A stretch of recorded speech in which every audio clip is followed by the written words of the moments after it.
Hi guys, I'm making another video because lately, and I'm curious if you guys have this happening as well, I have been slowing down, but I don't like it. So I feel my subconscious resisting slowing down.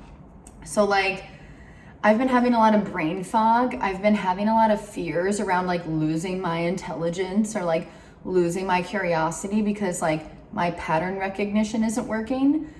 I've been wanting to get more into like reading and spirituality, but I can't. It's almost like I'm trying to go back into my old mode of survival, which was to keep going, to keep in motion, because that's what I did as a child. I feel like I was like always hustling and always like maneuvering in my mind to try to figure out like how can I get love? How can I be seen or validated or understood? And I feel like that old program is still like oscillating or running in my mind. And I always kind of vacillate between extreme, like, not relaxation, but extreme, like I'm just so tired of living like that. And then I'm always living like that. And instead now it feels like my body's kind of going more into this like harmonic oscillation of working from relaxation and working less. And of course my mind is freaking the F out. I wouldn't call this like an ego death. I hate that word because I don't think our egos ever die. I think it's more of like we integrate our higher selves with our egos and kind of learn to balance that and do that dance, but that's a whole nother video. But yeah, it's like as I'm starting to slow down, I'm more tired. Even though I'm waking up super early in the morning, like I'll need a nap in the middle of the day.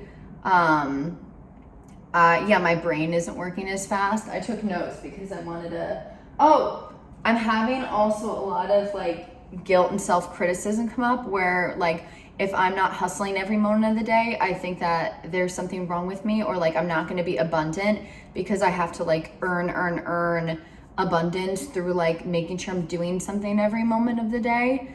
Because that's also how like my mind used to run.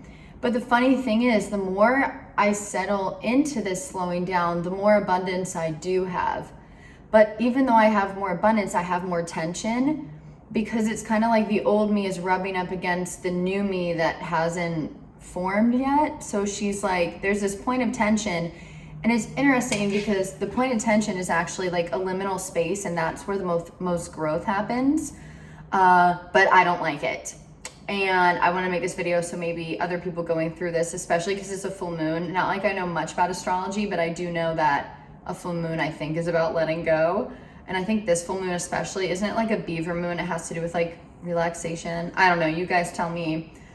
But I'm just feeling another thing that is happening when I actually slow down is I have to listen to my body, which little Dana did not like doing because, you know, I was dealing with, you know, people taking advantage of me in ways they shouldn't have as a child. I was dealing with in high school with a lot of, you know, horrible things that I would do and would happen to me. And then I wanted to be anywhere but my body.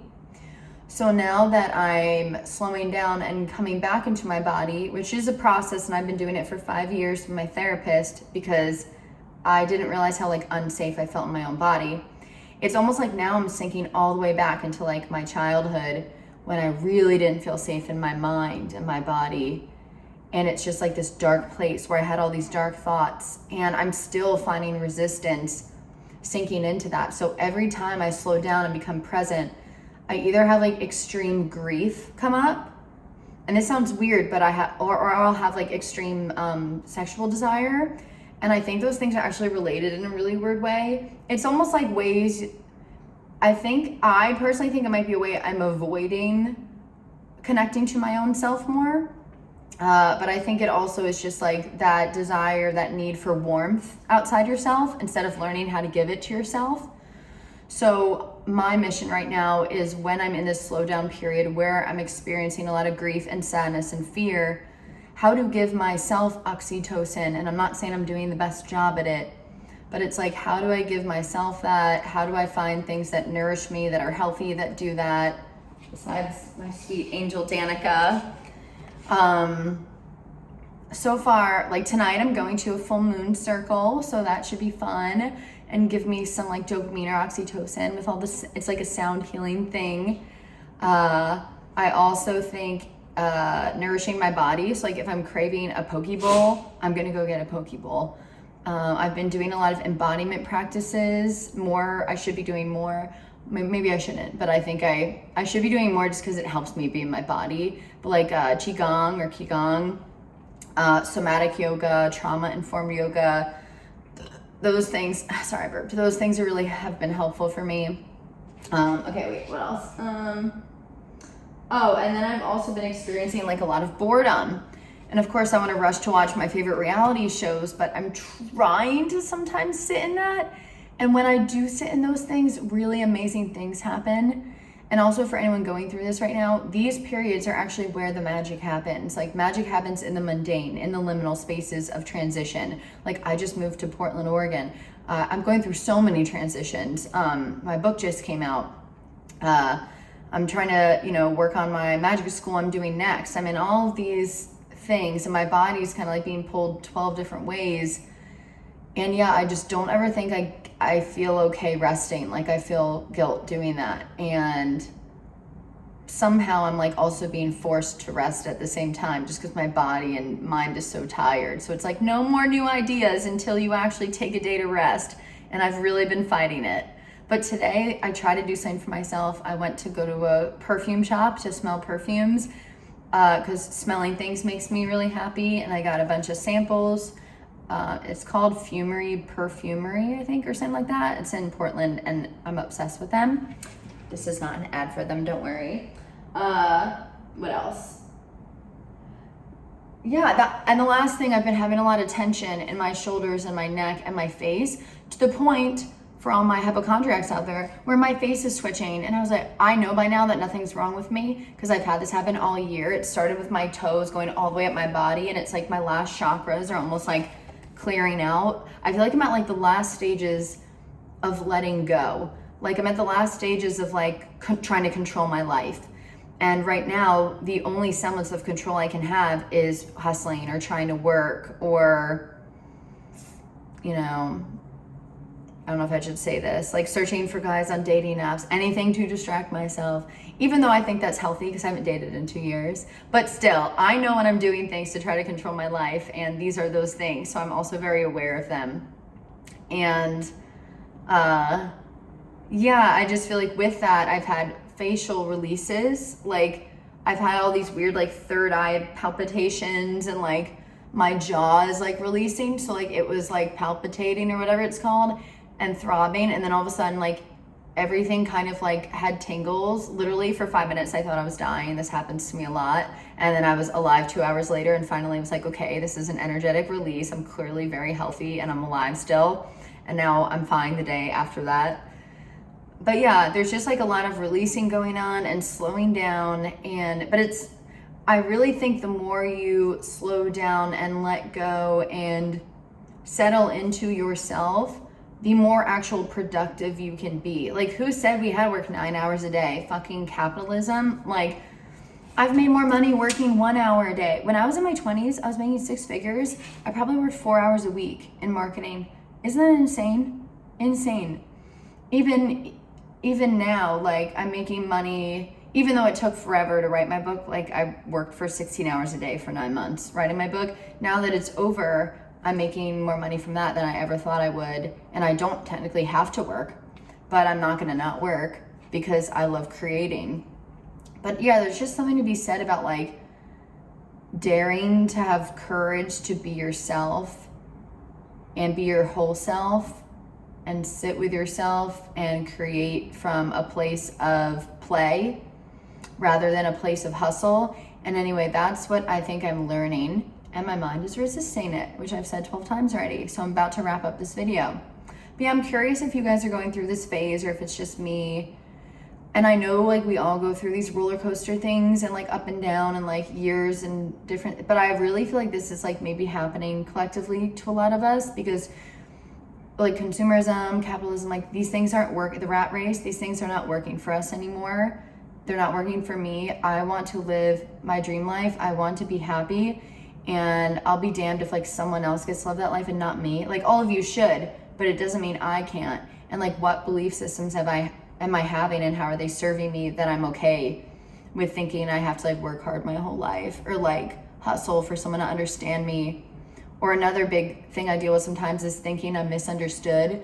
So like, oh, they won't stock my book because they don't get me, or like they are judging how I look and that they don't think I'm smart because how I look or how I talk, or because I don't have a degree, even though the smartest people don't have degrees. So, but I think that only happens to me because those are my own beliefs and insecurities. So life, the plasma of reality, as I call it, this living fabric of reality, reflects our inner subconscious state. And it is one thing to be aware of it. It is another thing to reprogram it and embody that with action. And when you are coherent, when you are not only changing your beliefs, but not just saying mantras, but actually embodying that in real life. Like, you know, if I want to be the Dana that doesn't have to work hard but is abundant, how does she live her life, and start living that now? What are her beliefs? What does she feel like? What perfume does she wear? How does she dress? And I dress like this, motherfucker. But billionaires wear sweatshirts. So but it's just like how to embody your resonance now, and then life will reflect it. You can't say, oh, I'll get this and then I'll be this. It's more like, okay, having the courage and taking the risk, because it's a total risk, because you have nothing to stand on, of like being that person and letting life show it to you while everyone around you is telling you that's stupid and they're all working normal jobs, which is fine too if you're happy with that. I'm just not.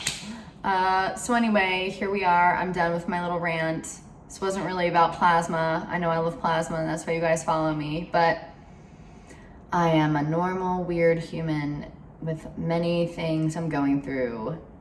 And I also would like to share, this last thing I'll share, my dad passed away in January. So before, quick little story, my book, A New Force, I had the idea for 4 years. I did not want to write it. It just felt like this huge thing and I didn't know where to start. And I had never written a real book before. I had a poetry book, that was it. But I've read a lot of books, so I think I knew how to structure my book because I've just read so many books and I love books. So in December, I'm in Big Sur. I was at a retreat and I got a call that my dad, I was on my way home. I think it was the next morning actually when I was back in LA. And I got a call that my dad fell and my mom was crying. And she said, you know, your dad fell and he's really hurt. But she said that he always was falling the past 2 years because he had bladder cancer. So I didn't really think it'd be that bad. And then I, took an immediate flight to see them. And the doctor told me he wouldn't survive the night, which was really scary. And I got on a plane and he was in a coma by then. And he communicated to me, I know this sounds crazy, but he communicated to me in his head that he would come to me through the Star Wars symbol and through bluebirds. And then I started to see a lot of those signs. And I get there and, he never came out of that coma, unfortunately. And he was in it until January 23rd when he passed away. So I had to watch him kind of deteriorate and suffer. And he would come out of the coma and he would try to talk to us, but he had a tube in his mouth. But we always could see him mouth the words, "I love you." That is the only thing he mouthed to us.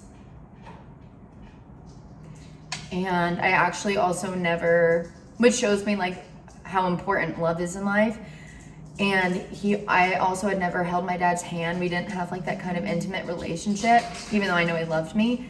And all I did was hold his hand while he was dying. So it's weird how my dad was almost forced. My dad was also a go person. And at the end of his life, ironically, he was forced to slow down. And that was when we were able to actually connect. So it's so weird. And of course we connected in his own way when he was alive. But the reason I'm telling you that story is that shocked me into writing my book, because number one, I was I know this is so corny, but I don't have tomorrow guaranteed. I'm going to spend my life, I was avoiding my destiny. And I was I'm going to write my book because tomorrow could be my last day. And I'm at least going to try to follow my dreams. I was so scared to follow my dreams. And even now I'm scared to follow my dreams. Still with making my school, there's like part of me that's scared because, you know, we have past lives where I feel like we didn't get to follow our dreams and we're like traumatized from those things. And it's scary. It's scary to put yourself out there. You have a fear of success and you have a fear of failure and a fear of being seen. And I just started writing my book as he was dying, and then as he died and as I was grieving him, I was just writing every day. And in that grief, it kind of opened up almost this portal also for massive love and massive expansion of my consciousness. And I think that allowed the book through, which was like the biggest silver lining and the greatest gift my father could have ever given me in my life. And I just say this because, you know, if you have a weird idea and you feel like it's too much, you know, write the book. But also, you don't need to rush it because it will just come out in its own time, you know? So really, it's just more like be yourself and have courage and take risk and, you know, go out there and live your dream life, or at least try to give yourself it. Worst comes to worst, you fail, but I rather at least try to do that. So I have to go record a podcast, which I'm excited to do right now. It's with Eileen Day McCusick. We're going to talk about bioplasma, the biofield. So I have to go, but I love you guys. Hopefully this helps someone. I don't even know what I'm saying anymore, but I just felt like expressing myself. So bye.